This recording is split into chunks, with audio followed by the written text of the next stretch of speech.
If you are new here, my name is Bonita. I am Bonita Doodles. I'm an artist and illustrator, and I am vlogging my journey to MCM as an MCM virgin. I've never done a convention before, so I've done smaller events, markets, pride events and stuff like this, but this is my first convention, so I'm vlogging my way there. It's quite a big achievement, and a lot of people have said to me, I'd love to see how you prep, you know, what you're doing, the day that you're there, and generally just the process of what I do to get ready and how to display stuff. If you haven't already and you like to watch complete chaos, join us. Hit the subscribe button, hit the bell button to be notified when the new videos go up. So today is going to be finishing off, designing and finishing off the card machine. You've heard me mention it in the previous video. Let me bring my half finished prototype here. So what it does is it's a little bit of fun. So this is the handle,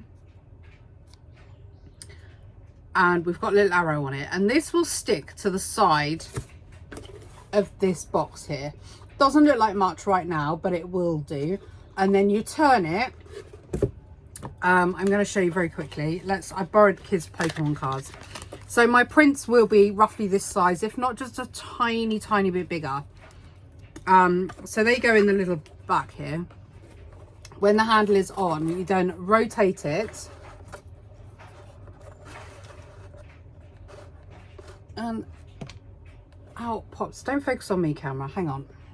So you literally just turn and then a card will come out. So you just pay your pennies and then cards come out. I'd like to have had some sort of stopper, but I don't think it's feasible. And every now and then two will come out at the same time. So me and hubby were like, we can't seem to find a way to avoid that. So we were thinking that maybe we have that as a little game, like, you know, will you get the double prize type thing.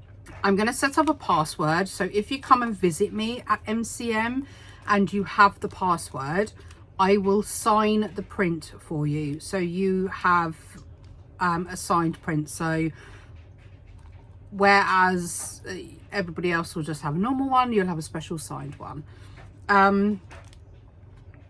So everything else you'll see in the mess when I play the rest of when you play the rest of the video, that we did the prototype, and for some reason the top was too big for the bottom. I don't know why. This is a tutorial that's already on YouTube, so what I'll do is I'll link that link below, so if you want to make your own you can see it. But where we mucked about, tested it, all that sort of stuff, the side walls are actually, you can see the difference between the thickness. So the card he used was a bit thinner. We ended up making it from this, which was way too thin, and now this is like too thick. So what I need to do is I need to rebuild this outer box because it's too flimsy. So the plan to rebuild it is grey board, which is really thick, but it's dense, I should say. It's dense, so it's really strong, so it's not too thick that I can't go over the top really easily, because what we don't want to do is adjust the width of this needs room for it to move once that's glued on. So we're going to do that in this video. We're just going to replace that, so I'm going to chop bits up and trace down and then cut it out. I did consider, and I may still do it, I'm not 100% sure, I did still consider 3D printing the handle. I do still like this, but after lots of hands have been on it, I don't know how it's going to look, and it's only like sticky back stuff. So I may still 3D print this. It's a simple shape to 3D print, and I imagine it'll probably take me 40 minutes depending on how much of an infill I have. And what I can do is I can get my calipers, measure that, and then I can make the space like a hole in there that it can just sit over. Or I can step it, so then we still have room. I think I'm going to do that. Do you know what? I think I am going to 3D print it. I need to figure out the branding. We'll do some drawing on the iPad just to get my head around how I want it to look. And yeah, let's just crack on and we'll see how we do.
This is the kitchen after we've had a bit of a tidy up.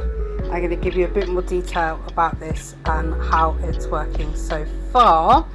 But there's going to be a little bit of a repair, so I'll see you back in the office in a second.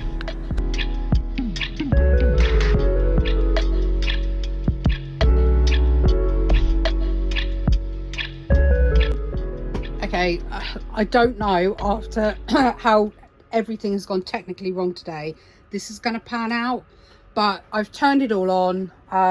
All my filament is in this box, so I just need to grab that out. Let's do that. So I've got a variety of colours in here. I don't have one of them fancy dehydration boxes. I literally just have one of these. It's not even gone pink yet. It's slowly getting there, so it can't be too bad in here.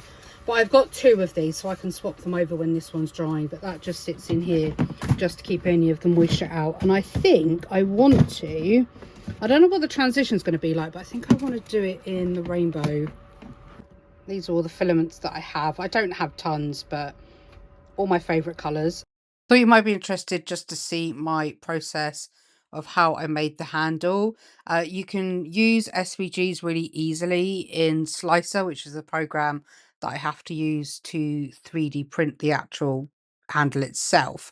So I made it all in Illustrator, then I transferred it over to Slicer, and then I just made sure that the measurements fitted exactly what I needed the inside to sit over, which was the white cap that you saw near the beginning of the video. All I have to do, because I need to be able to join them, I just need to make sure that the total height of that center is the height of the handle plus the height of the depth of the white cap that I need it to go over. Annoyingly, Slicer doesn't have a center all function, certainly not that I found, and I've googled it and I haven't found anywhere that has it, so I have to do all that manually. But that's the process of getting it ready for the 3D printer. Actually consider 3D printing the card box itself, but it would just, like, the handle alone, I don't know if you saw the printing time, so the handle alone is 32 minutes. That's just for the handle. So if you imagine having to do all of these components, so we'd have to do 1, 2, 3, 4, 5, 6, 7, 8 plus, you know, we're still going, so there's probably 20 components in there. You're probably looking at 3 days worth of printing. Okay, if it ends up that the 3D printer is too loud as we're going along, I may end up voiceovering this, so yeah, it depends on what you see.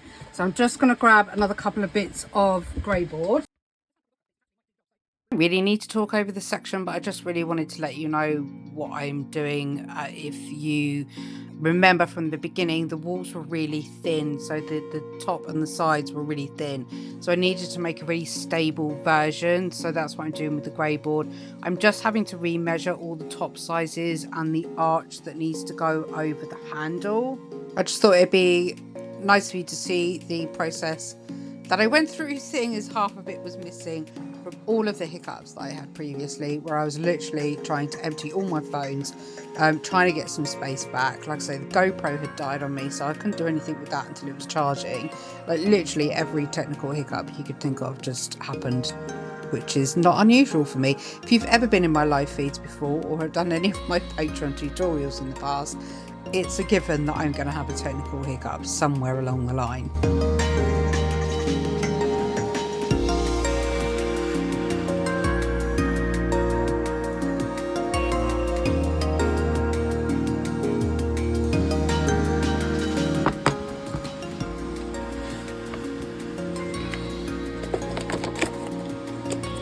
Works absolutely fine, so that's good.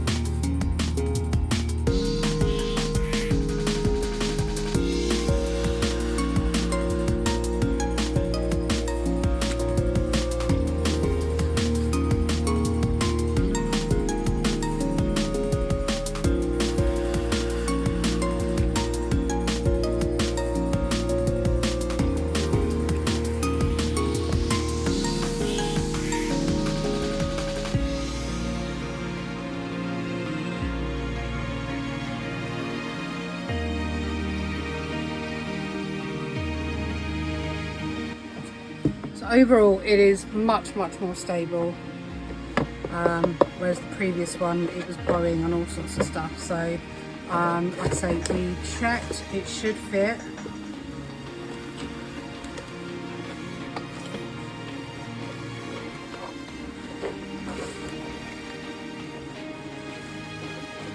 It does fit, which is great. So all we've got to do then is glue that in place, and then I can figure out the size of the back door that we're going to have.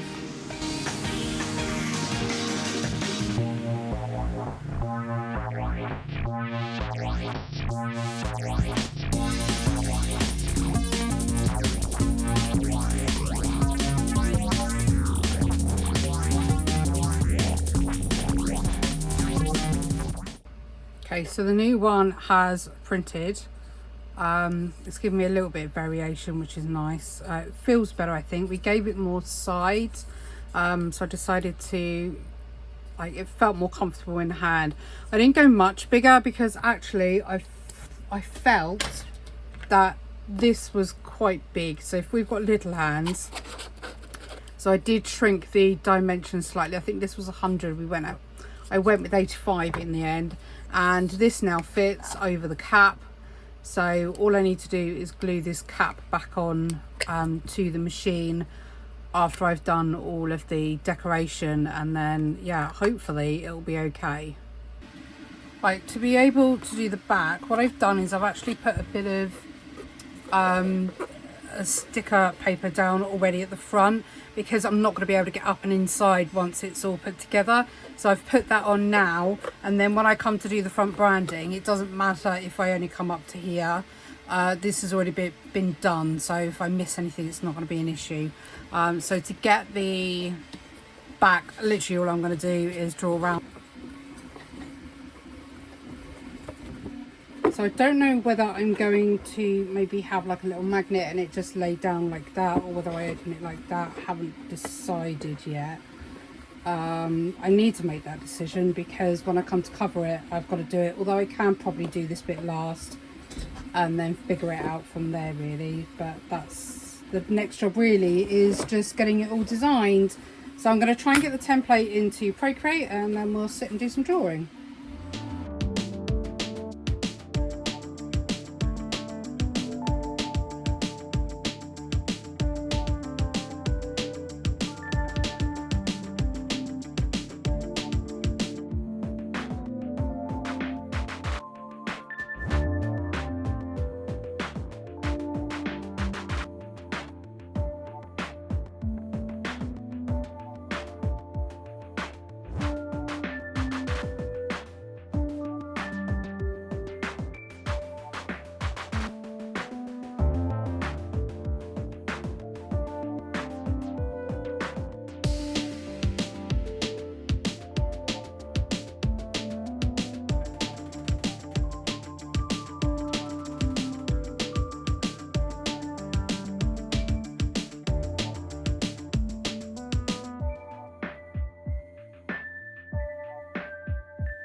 Pre-planning and Procreate was quite important for me, because if I don't do that stage, I tend to sit in Illustrator and just spend so long trying to figure stuff out and moving things around. So I felt doing it Procreate was the best way for me to get it in my head how I wanted it to look.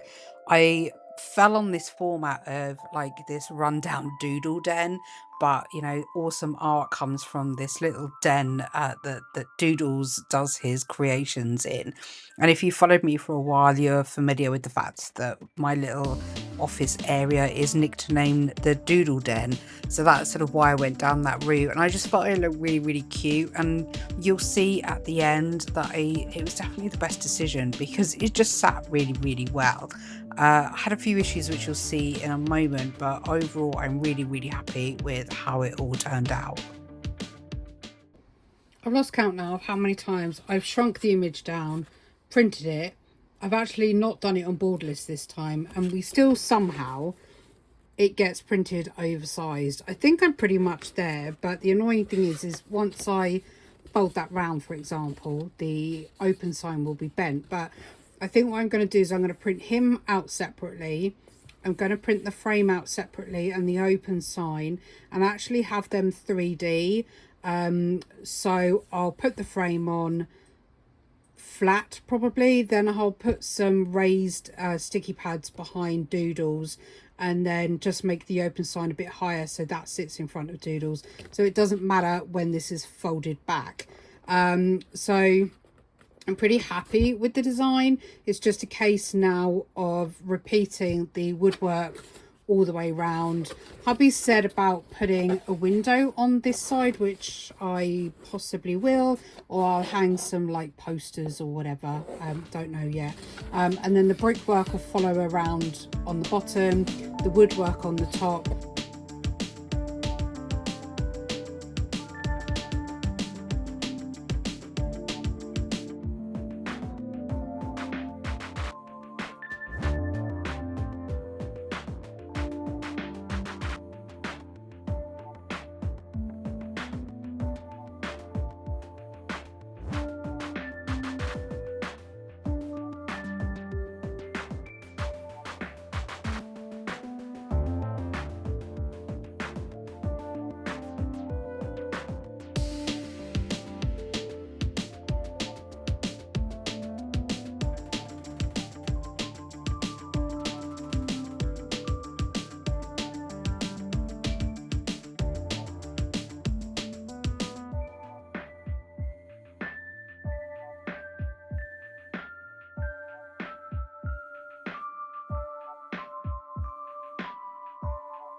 it is done. It's 8 o'clock, 8 p.m. I've tested it quite a few times. I've added a couple of glue dots on the inside roller just to try and help it. But here is the, I don't know what to call it. I think it needs a nickname. Here is my little Doodles mini mystery print box. And he's so freaking cute. Like, come on now.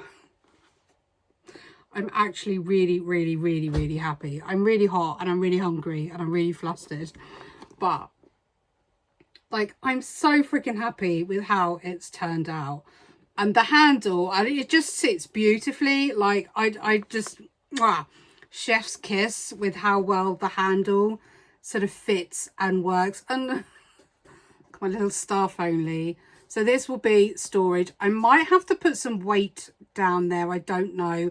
Or maybe a little clamp or something. Just because it can move around. Or I'll put like little feet or something like a rubber mat on the bottom just to stop it from moving around so easily. The magnet's in, so when we shut the staff door, it stays shut. I very nearly, I still can, very nearly printed a closed sign in case we sell out. But, you know, I don't know. I might do, I might not. But I'm so ridiculously happy with how good it has come out. I will, like I said, link the description to the original tutorial. I have made a few tweaks, obviously, to fit it within my needs. But yeah, I was actually really proud of myself, and I don't say that very often. If you know me, I don't say that very often, but I'm just ridiculously happy with how this has come out. The next big thing to build is the gacha machine. And it will be working around the gacha machine that we have already. I'm not going to give anything away. It may not be next week's video. I'm not sure when next week's video is going to be, actually. I need to sit down, check my list, and then work out what is next. I think probably packing up the odd stock of key rings, getting them packed up in their bags and making the merch stand that they're going to go in, because that's a much easier project. And Coffee Man is on a 4-day shift now. And I just like to have his help when we do the gacha stuff, because his patience compared to mine is tenfold. So where I will get frustrated and I will rush through things and I will pay ADHD tax, he won't do that. So that's why I like to just have him next to me. Like, I like the parallel play anyway of having someone next to me while we do it. Anyway, I've waffled on too much. I'm going to do a nice little thingy at the end of this vid where you can just see a nice little close-up. I'll do it tomorrow in daylight because it is dark now. But yeah, I'm so freaking happy with how it's come out. So again, if you don't follow me, hit that subscribe button. If you want to see more chaos like this, hit the little bell button. That'll notify you when the next video is up. Thank you very much for watching, and I'll see you in the next one. Bye.